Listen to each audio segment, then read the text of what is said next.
Patuloy naman ang operasyon ng Armed Forces of the Philippines upang mapalayang mahigit 30 bihag ng rebeldeng grupong Abu Sayyaf. Tiniyak naman ng Department of National Defense na gagawin nilang lahat upang tuluyan ng masugpo ang naturang bandidong grupo. Lala Babilonia sa rito. Patuloy pa rin ang paghahanap ng mga tropa ng Armed Forces of the Philippines sa mga labi ni Jürgen Kantner, ang German national na pinugutan ng ulo ng Abu Sayyaf Group.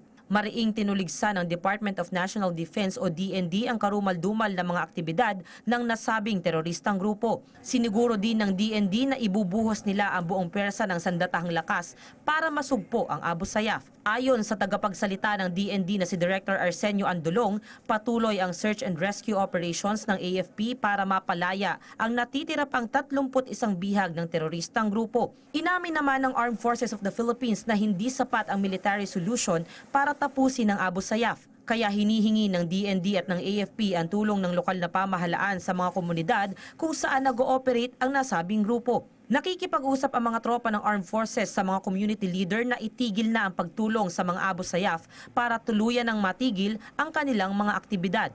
Ani Andolong, ilang komunidad naman ang nagpakita ng maayos na pagtanggap dito, pero hindi pa rin mawawala ang iba na nagmamatigas pa rin. Kaya kailangan na ang ating community leaders should take an active part in this, na kausapin ang mga kababayan natin doon na kailangan gusto natin tigilan natin yung suporta nila sa kanila. Para sa PTV News, Lala Babilonia.